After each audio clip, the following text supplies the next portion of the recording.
सगळं अज्ञात आहे आपल्याला. ह्या सगळ्या गोष्टी धर्माला, संप्रदायाला, उद्धाराला कशा आडव्या येतात आणि कशा धर्माच्या अनुसार होतात, त्या गोष्टी महाराजांनी या ठिकाणी शिकवल्या. त्याला म्हणतात प्रतिपत्ती अनुकूल व्यापार.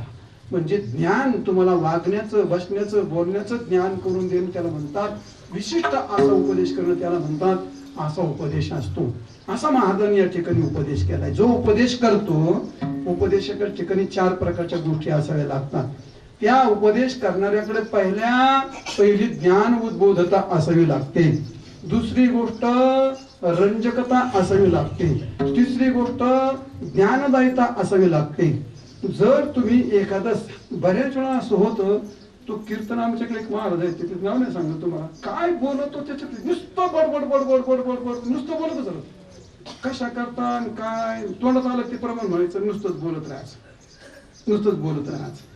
नाही नाही, उद्बोध साधू बोध झाला. सांगता सांगता समोरच्या माणसाला तुम्ही गोष्ट सांगा, पण त्याला कळली पाहिजे. वक्त्याने पहिले एक लक्षात ठेवलं, असे मुद्दे मांडायचे, 1 2 3 4 असे मुद्दे मांडले की सामान्य माणसाला पण कळतं. त्याच्यात महाराजांच्या गाथ्यामध्ये उद्बोधकता आहे. पहिली गोष्ट गाथेमध्ये काय आहे? उद्बोधकता आहे आणि रंजकता आहे. कोणता बी कार्यक्रम म्हटला का त्यात थोडीशी रंजकता असावी लागते आणि ज्ञानदायिता, म्हणजे याचा अर्थ ज्ञान पण झालं पाहिजे. एकूण वक्त्याच्या ठिकाणी असे हे सगळे गुण असावे लागतात. तसे गाथ्यामध्ये तुकारामाच्या जीवनात हे सगळे उपदेश आहेत. आणि म्हणून महाराज म्हणतात या ठिकाणी, बाबा हो तुम्ही हे करा, तुम्ही संसाराला आलात तर एक करा. काय करा? 8वावे पाय विठोबाचे असा उपदेश केला. कोणाला उपदेश केला? कोणाला उपदेश केला? देवाला केला का? दानवाला केला का मानवाला केला? देवाला केला तर कोणत्या देवाला केला? देवातले देव, देवातले दानव आणि देवातले मानव, दानवातले दानव, दानवातले मानव आणि दानवातले देव, मानवातले मानव, मानवातले दानव, मानवातले देव आणि मानवातले दानव. यापैकी 9 पैकी तुकाराम महाराजांनी या आजच्या अभंगात कोणाला उपदेश केला? विठाल देव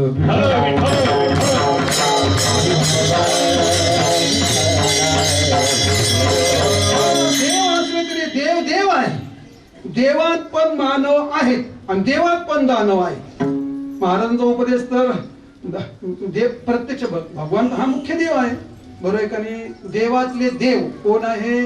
तो हा देवांचा हे देव, काय कळी काळांचा देव, किंवा बळीया माझा पंढरीराव, देखिला देखिला देवा आधी देव. म्हणजे याचा अर्थ भगवान पंढरीश पांडुरंग हा देवांचा देव आहे.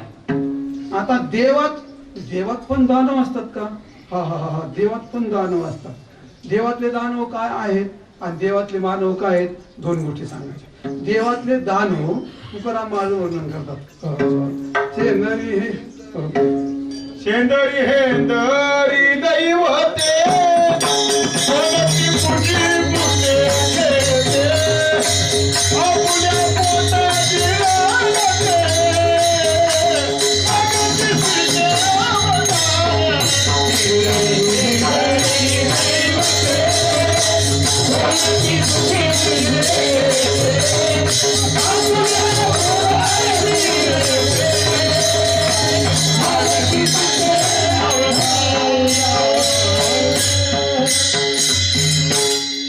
शेंदरी त्याला देव म्हणायचं का नाही? तुकारामाला देव म्हणतो.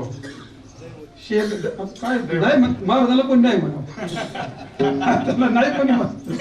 शेंदरी हे जरी दैवते, पुढे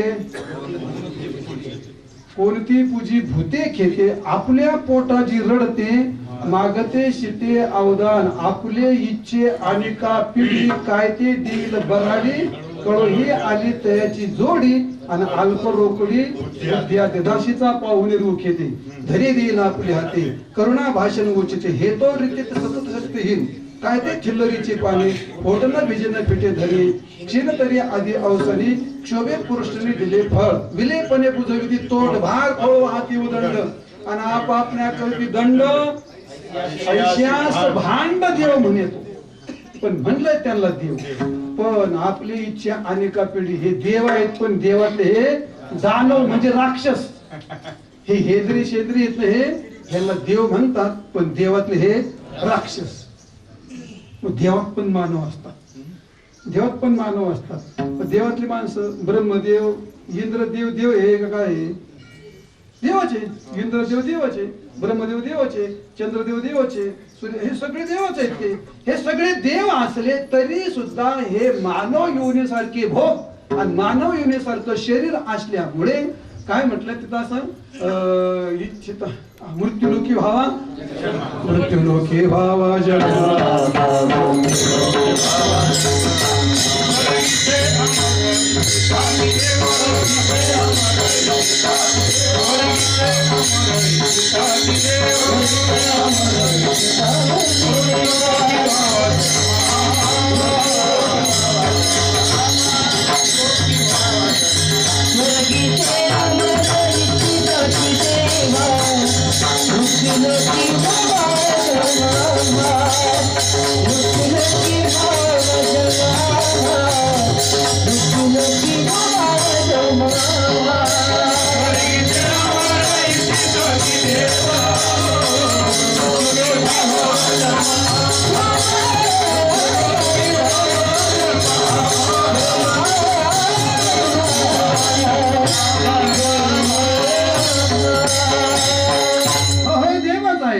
हे मानवासारखे भोग भोगतात, हे मानवासारखे भोग भोगते. तम भोगता स्वर्ग भोगम विशालम क्षीणे पुण्यमते लोकम विशंती एवं त्रय धर्मनु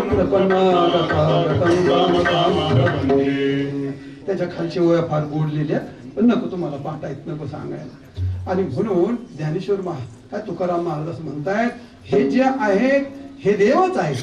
म्हणजे मुख्य देव भगवान, देवातले दानव शेंद्री हेंद्री आणि देवातले मानव ब्रह्मादेव. समजलं तुम्हाला? देवातले देव, देवातला देव, देवातले दानव, देवातले मानव, दानवातले दानव, दानवातले मानव आणि दानवातले देव. राक्षसात पण देव आहेत का? हा, राक्षसात पण देव आहेत आणि राक्षसात पण मानव आहेत आणि मानवात पण राक्षस आहेत. तुम्ही नाहीत म्हणा, तुम्ही सगळे सांगते तुम्ही राक्षस. दानव जे आहेत आगासूर, बकासूर, कंस, रावण, आमके तमके, हे सगळे दानवातले दानव. आपण नामदेवरांचं भरपूर लिहिलंय काय, राहिले कीर्तन मोडीले यज्ञ पळाले ब्राह्मण दैत्य हे, बरोबर आहे का नाही? आता हे सगळे याला म्हणतात प्युअर दानवातले दानवच, हे राक्षसच. पण दानवात सुद्धा एक मानव आहे. दानवात मानव कोण आहे? दान एक घंटाकर नावाचा राक्षस होता. तो रोज देवाची भक्ती करत होता. तिची मोठी कथा आहे, आता तिथे सांगत तुम्हाला. तुमच्या माहितीतलं उदाहरण सांगतो. मंदोदरी ही भक्ती होती, तर ती देव नव्हती. ती रावणाला समजून सांगायची तो देव आहे, त्याची बायको देऊन टाक परत म्हणून. मंदोदरी. आणि दुसरं उदाहरण तुकाराम महाराज म्हणतात, सांगो त्रिजटे सखयायशी मात दीन कर्ण भेटी मज रघुनाथ असे.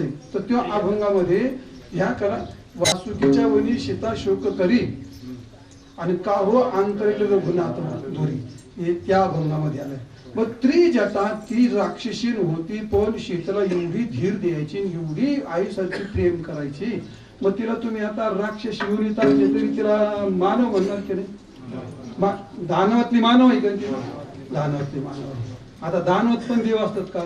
दानवात पण देव असतात. तुम्हाला दानवातले दानव सांगितले, दानवातले मानव सांगितले, दानवात देव आहे. दानवात देव कोणते आहेत?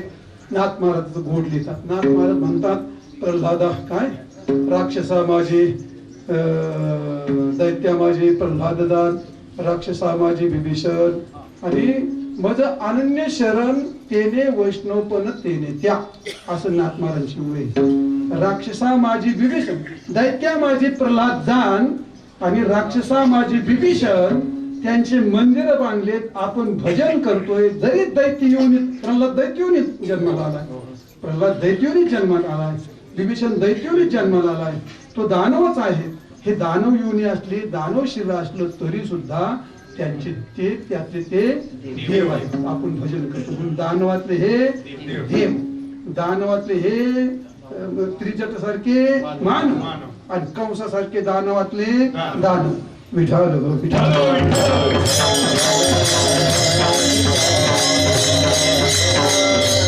तुकोबाराज यांना उपदेश केला, हे दानवाला नाही उपदेश केला, काय म्हणतो देवाला नाही उपदेश केला. मग आता नंबर असला तिसरा कोणता? मानवाचा. मग मानवामध्ये मानवात मानव आहे, मानवात दानव आहे आणि मानवात देव आहे. मानवातले पहिले देव तुम्हाला सांगतो. ज्ञानेश्वर महाराज, तुकाराम महाराज, एकनाथ महाराज, निवृत्तीनाथ महाराज आदी करून सर्व संत ही आपली देवच आहेत. म्हणूनच आपण त्यांची मंदिरं बांधलीत, आपण रोज पूजा करतो, नित्यनेमात पूजा करतो. आणि म्हणून ही मानव योनी आहे. हे आपल्यासारखे त्यांच्या आई वडील, घर दार हे मानव योनीतले देव आहेत. तुकाराम महाराज म्हणतात, देव दे संत देव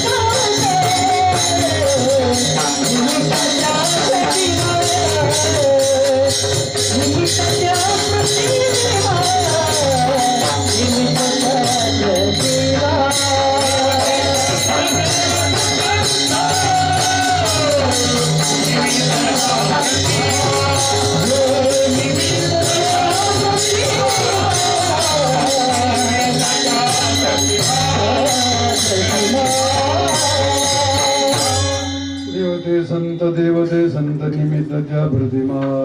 आमच्या वारकऱ्यामध्ये सर्व संतांना देव मानतो आणि मानतात, म्हणून मंदिर आहेत.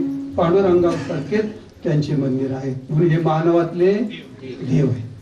मानवातले दानव पण आहेत. मानवातलं मानवच आहेत. आता सांगते, शेवटी सांगायचं मग मानवात दानव पण आहेत. मानवात दानव म्हणजे काय? जे राक्षसी वृत्तीने जगतात. मानव आहेत पण राक्षसी वृत्तीने जगतात, हे मानवातले दानव. तुम्ही वाचतच काय, कच्च्याच कोंबड्या तोडून खाणारे, कच्चे डुकर तोडून खाणारे, बेडक्या खाणारे, सर्प खाणारे. त्या टीव्हीवर मोबाईलवर पाहत असतो मी कधी कधी. बेडक्या खाते तर साप कच्चेच खाते, तर हे खाते ते खाते. त्याच्या पुढची गोष्ट तुम्हाला लय धक्का बसेल एवढं गोष्टी सांगणार आहे तुम्हाला. यांना काय म्हणायचे तुम्हाला? माणसंच येत नाही हे. मानवातले काय समजायचे? हे राक्षसच येते. माग कोण पेपर वाचणारी तुमच्यात असेल, दिल्लीची बातमी आली होती. एका तो त्या नृशंस म्हणतात त्याला, राक्षस असतो. 22 मुलाचे नरडे घुटून 22 मुलाच्या गळ्याचं रक्त प्यायला होता. बातमी ऐकली असं तुम्ही? बरोबर, गोष्ट खरी काय? काय त्याला साधू म्हणताय तुम्ही? त्याला देव म्हणताय तुम्ही? माणूस नाही कधी. मानवातला काय तो दानवच आहे. मानवातला दानव. मागे एक पेपरला बातमी आली अशी, अमेरिकेचा एक मनुष्य होता, त्याचं टंगडं तुटलं ऍक्सिडेंट मध्ये. त्यांच्याकडे व्यवस्थित ठेवलं, टंगडं बरं झालं का मग तिची पार्टी केली आणि लोकांनी त्याला टाळायला, वा इतकं रुचकर आम्ही कधी खातच नाही म्हणते. आता जी बिचारी टीम होती मग खातात, त्यांना काही ती आमक खाण्यासारखं अशातला काही भाग नाही कशाचं. पण बरेच वेळा पेपर येतं, माणसाची करंगुळी त्याच्यात नाही घरी. आता काही काय करायचं, जागे एवढ्या पैसे सांगायचं तर म्हणतात तर पेलं तुम्हाला कळलं. मग आता एवढी गोष्ट माणसंच आहेत, पण मानवातली ते कोण आहेत? दानव आहेत. ही मानवातली दानवच आहेत महाराज. त्याच्यावर तुम्हाला एक नाही कितीतरी उदाहरणं सांगतील. असं स्वतःच्या पोटच्या मुलीवर 3-3 वर्ष बलात्कार करणे, बस तुम्ही त्याला काही साधू म्हणणार का? त्याला काय देव म्हणणार का तुम्ही? हे राक्षस नाही तर काय म्हणायचे? कितीतरी गोष्टी अशा आहेत. आई वडिलाचा जीव घेणारी माणसं, आपण पेपर वाचणारे, आई वडिलाचा जीव घेणारी, मुलीवरती बलात्कार करणारी माणसं, ही माणसातली काय ती दानव, राक्षसाची डायरेक्ट राक्षस म्हणायची. हे डायरेक्ट राक्षस. समाजात ही राक्षसी वृत्ती अलीकडे फार वाढली. राक्षसी वृत्ती फार वाढली. एवढ्यावरच जात नाही. अरे दुसऱ्याचं मुरगळून घेणं याला राक्षसी वृत्तीच असं म्हणतात, दानवृत्तीच असं म्हणतात.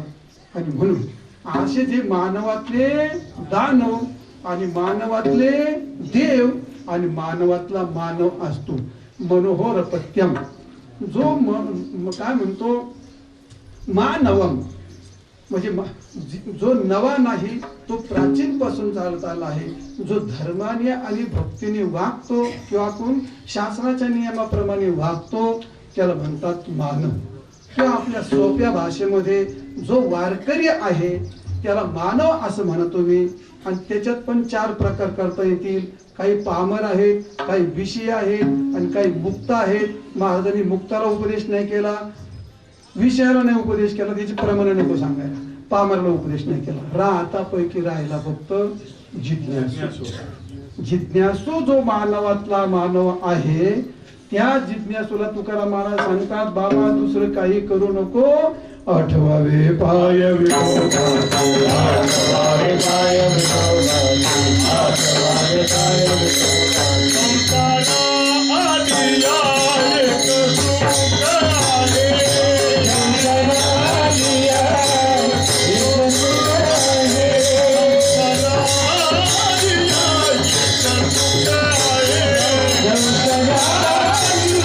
एक सुख आहे.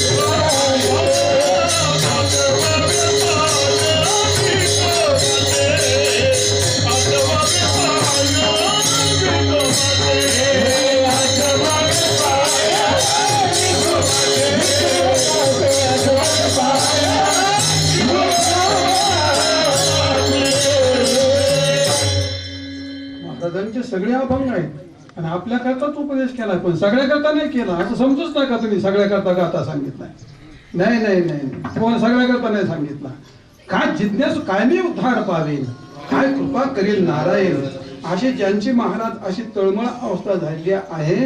काय असं म्हटलंय, नाठवणी देह पायाच्या चिंचणे, असंही काही ऐशी दशा येईल माझ्या अंगा, हा चित्त पांडुरंगात धरत असे. अशा प्रकारे काय मी उद्धार पावेल, काय कृपा करील नारायण, ऐसे तुम्ही सांगा संत जन. आणि जी माणसं प्रपंच सोडून महाराज कीर्तनाला पाहतो, काही सासूरसनी मुली असतात आणि काही म्हाताऱ्या बाया असतात, ते लेकरं उडीत येतात, लेकरं उडीत येतात. म्हाताऱ्यांना काही दिसत नाही, कोणातरी हात धरून येतात, येतात का नाही येतात. आता ते तुम्ही आता 200-300 किलोमीटर येऊन आलात, तुम्ही याला जिज्ञासू नाही म्हणणार. जी माणसं पंढरपूरचे पायवारी करतात, काय व्यवस्था असते हो तिथं, काय परिस्थिती असते, काय. आता माझं सगळं आयुष्य गेलंय वारी करताना, ती गोष्ट काय भयंकर असते महाराज. जो वारीचा सामना करतो त्यालाच कळते ती गोष्ट काय. पडता पाऊस काय, चिखल काय, चिखल झाला का चपला घालता येत नाही, काटे काय, भयंकर गार वारा, काय काय प्रसंग, प्यायला पाणी कसं असतं, कोणत्या गावात मुक्काम गिळ कसा असतो. पण कधी आठवते ते, आणि आठवलं त्याला वारकरी म्हणतात काय.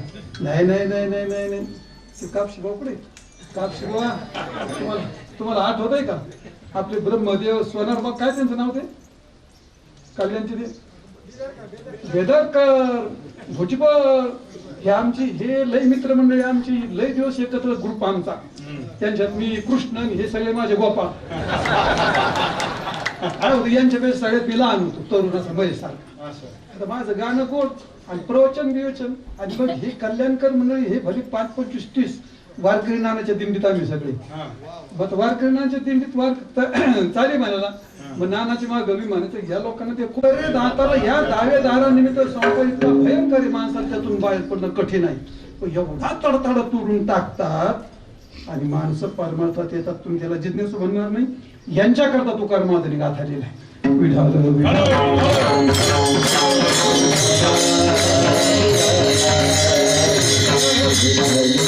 ज्यांना यातला गंधाचाच गंध नाही, त्यांचं काय घेऊन बसलात तुम्ही. त्यांना गाथा काय, ना अभंग कोणता काय, तो काय विषय आला त्यांचा कसा. विठाल विठाल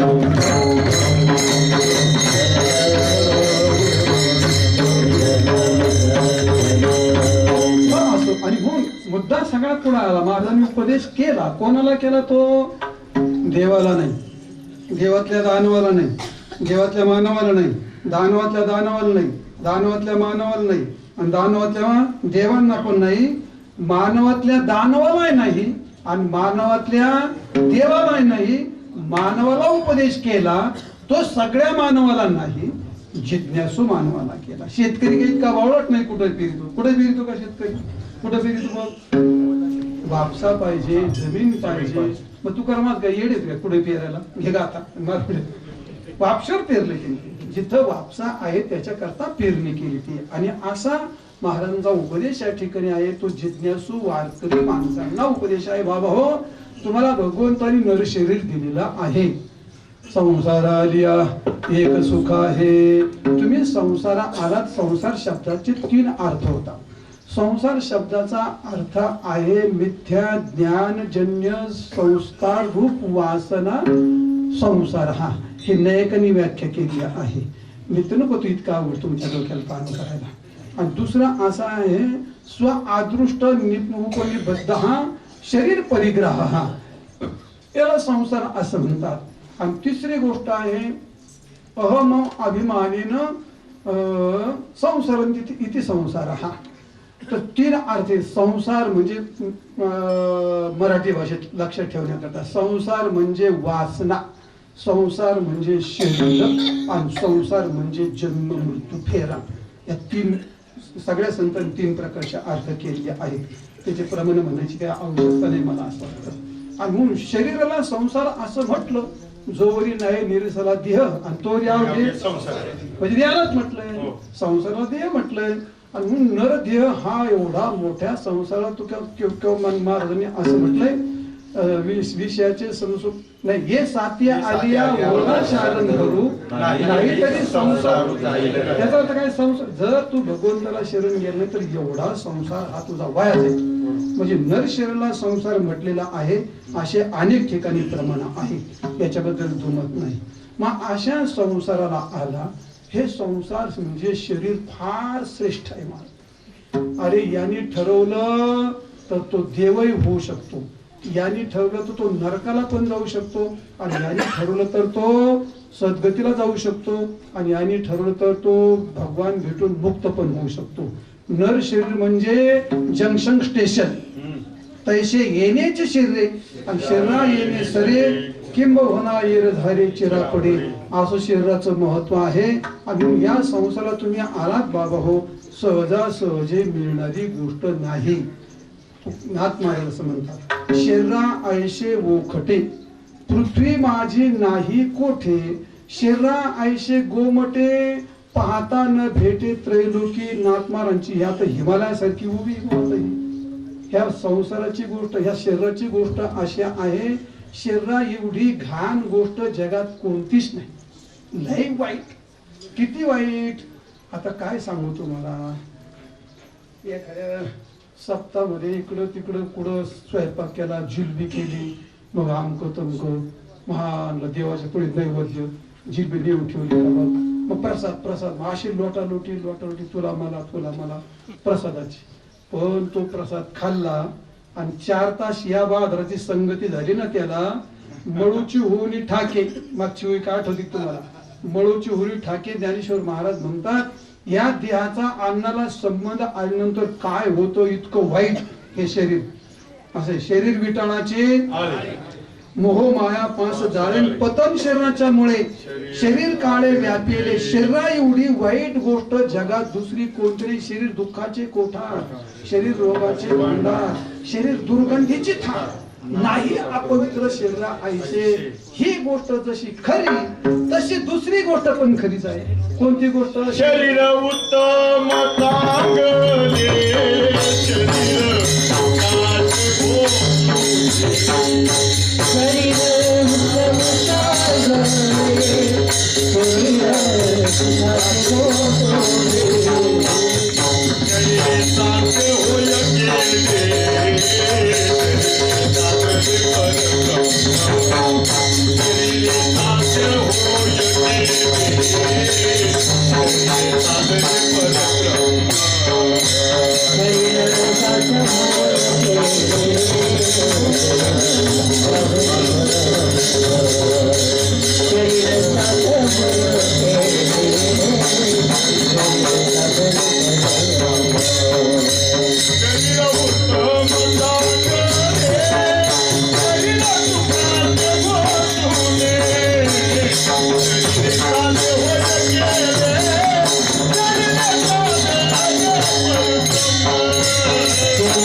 चांगले शरीर सुख आहे तरी काय नेमकं महाराज तुम्हाला खोटं वर म्हणतात शरीर दुःखाचे कोठार शरीर रोगाचे भांडार शरीर दुर्गंधीची थार नाही अपवित्र शरीराचे शरीर विटळाचे आडण शरीर मोहपा हे तेच म्हणतात आणि महाराजच म्हणतात शरीर उत्तम चांगले म्हणजे नेमकं काय आम्हाला काय असे काही कात्रीत धरायला लागले काय असं म्हणण्याचं तात्पर्य काय आहे मग नाथ महाराजांनी तो गोड उत्तर दिलाय नाथ महाराज म्हणतात येड्या हो हे वोक्त म्हणून जर टाकून देशील तर मोक्ष सुख तुझा अंतरेल परमार्थ ओकटे म्हणून त्याची तरी मोक्ष सुखाशी नागविशी आणि गोमटे म्हणून भोगीशी तर अवश्य जाशी नरकाशी गोमट म्हणून भोगशील तर नरकाला जाशील आणि वाईट म्हणून टाकशील तर मोक्ष नागोल तुझा आणि म्हणून शरीर त्यागावे ना भोगावे मध्यभागी विभागावे पुढे त्यागावे ना भोगावे मध्यभागी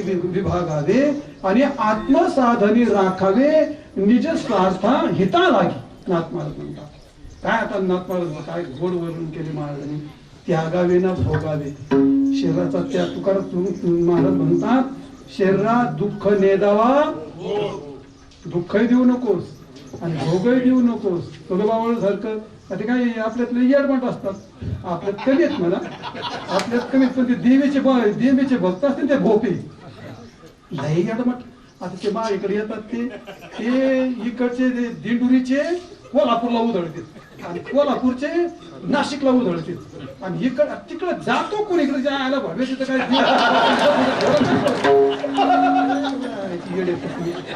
बरं ते काय एवढे हेकाडी ना ते आपले येतात ना पायाला एवढाली फोड आलेली आभुरी पायाला एवढाली फोड आलेली असं असं चालू ड्युटी घेऊन पळत ते आताच खुरडीच राहते काहीच नाही होते तर काय मूर्ख चपला मेल चपला घाल नाही म्हणलं आमच्या चपला घालायची पद्धतीच नाही अरे काय पद्धत नाही हा काय प्रकार येतो शरीर नियत दुःख नियत वा भोग न द्यावे सुख न करी त्याग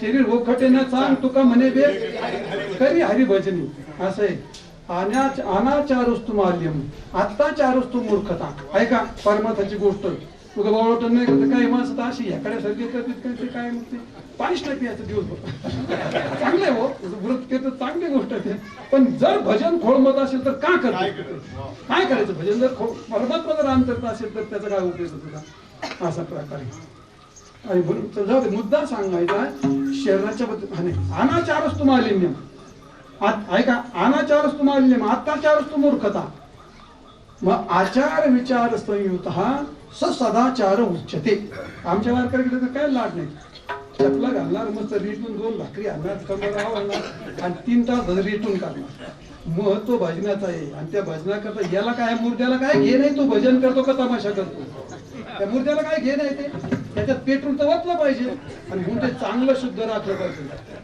मस्त टवटवीत राहिलं पाहिजे माझ्यासारखा 70 वर्षाचा माणूस पायीवारी करतो हे कशा करता मी ठेवलंय ते मी अजून 9 किलोमीटर चालतोय अजून 9 किलोमीटर चालतोय मी ते ठेवलंय ते जपावं लागतं त्याला कारण त्याचं कोणी भाड्याचं घोड आहे बरंच काम करून घ्यायचंय आणि मग त्यागावे ना भोगावे मध्यभागी भोगावे असं भाड्याचं घोड आहे ते म्हणजे हे नाही भाड्याचं घोड बरं का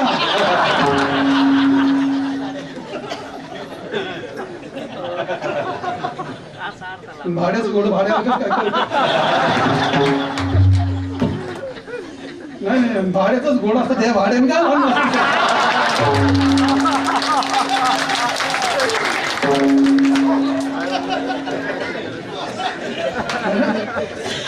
भाडं मिळावं म्हणून मी आलो ही गोष्ट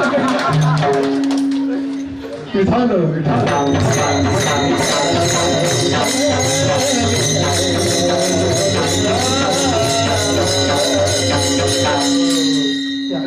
मुद्दा असा आहे शरीर ओखटेला चांग आणि म्हणून शरीर हे अत्यंत उत्तम आपल्याला नरदेह लाभलेला आहे आणि त्याकरता तुकारामाला म्हणता आलिया संसारा बाबा तू या नरदेहाला आलेला आहेस तर त्याकरता आता तुला इतकं सहज आणि सुलभ आणि तुला जे पाहिजे ते तुला हे नरदेह मिळणार आहे आणि म्हणून हा नरदेह सहजासहजी मिळणारा नसतो महाराज सहजासहजी मिळणारा नसतो तुकाराम काकताली न्याय पावला हा देह काकताली न्याय अन्न घडो ते उपाय घडो आहे ही गोष्टी सांगायच्या जागा नाहीत गीत संपली. विठोबार कुमारी आलिया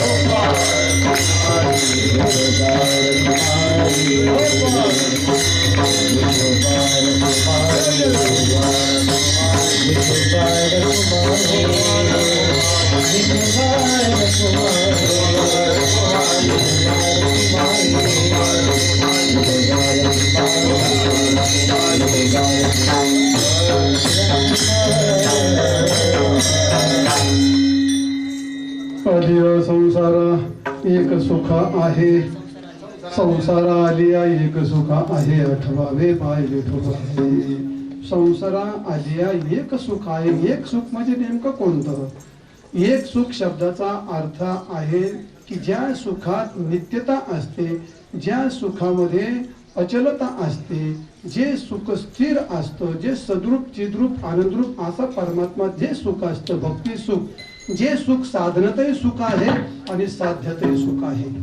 विषयातलं सुख सुख नसतं, ते परिच्छिन्न असतं, ते क्षणिक असतं, ते विनाशी असतं, ते पराश्रित असतं. आता हे एवढे मुद्दे मांडायचे म्हटले तर ते कोण मिळून जाईल. त्या फक्त एक वाक्य एवढं सांगायचं मला.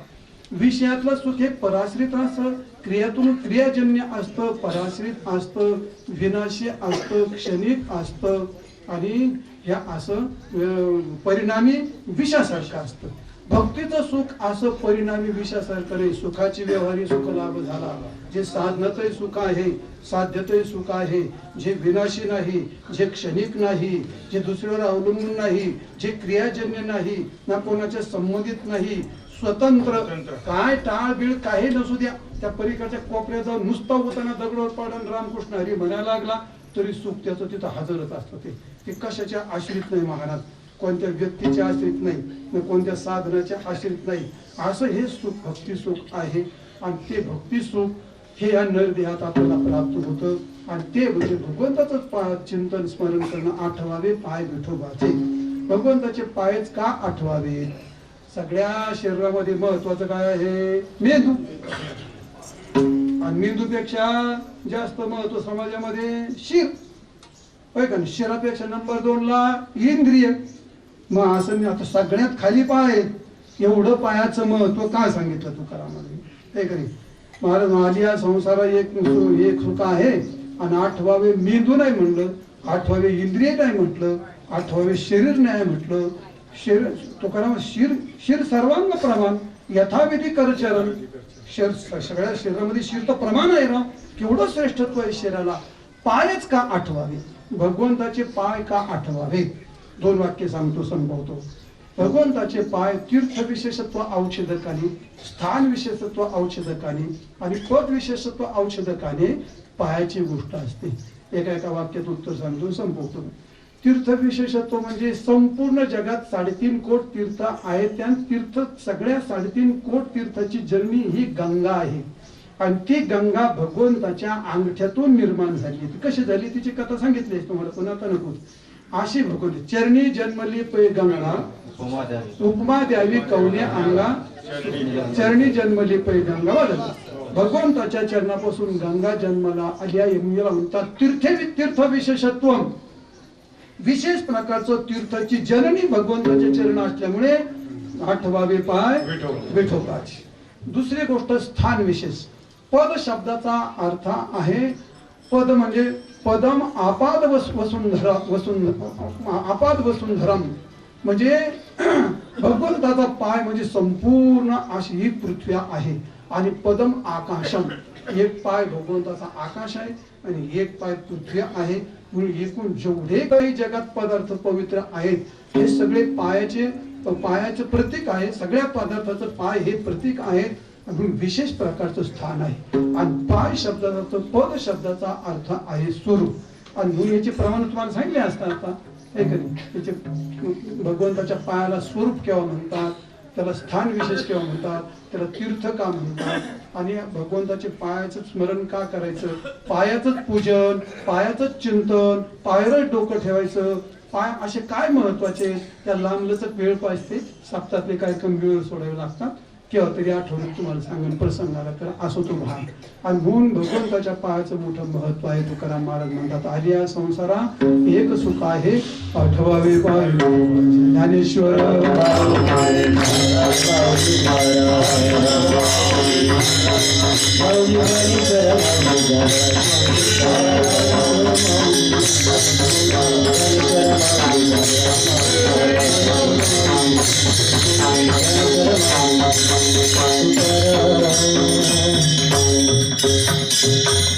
एकूण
Krishna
आवडी वासुदेवासी नागरी गोडे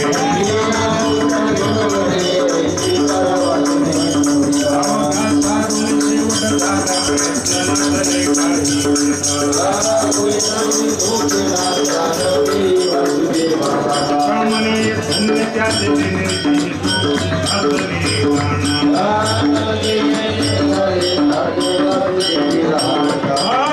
जगदोगी जगदोगी लाग लाग बोल बोगी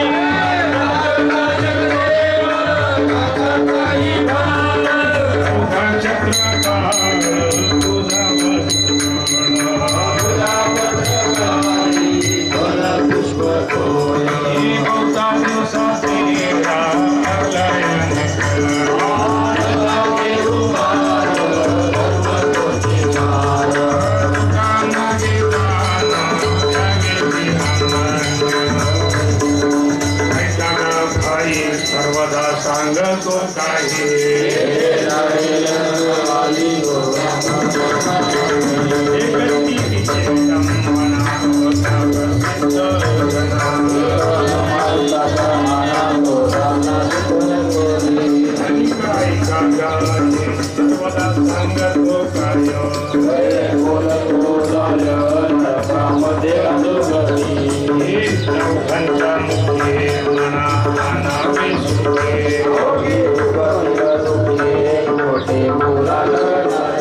अनिक नाडे नाही करता सर्वदा बोलतो वचन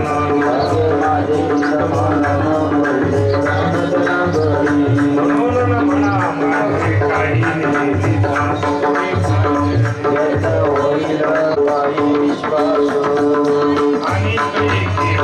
सर्वदा सांगतो कोणी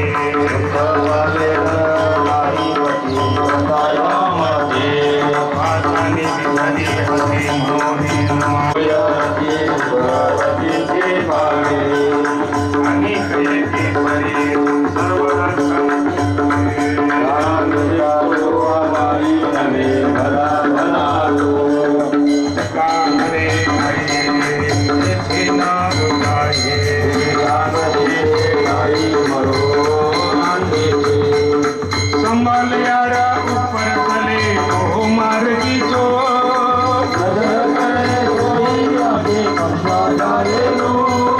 प्यार खुदाई प्यार खुदाई प्यार खुदाई प्यार खुदाई उड़े कुंदी ढूंगण जावे कागल फूलन प्यार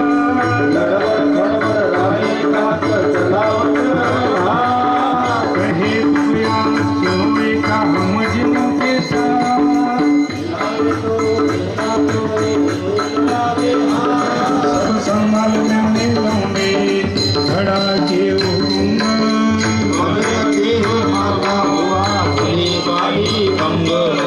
आपस को संभाल आपस को संभाल उभरता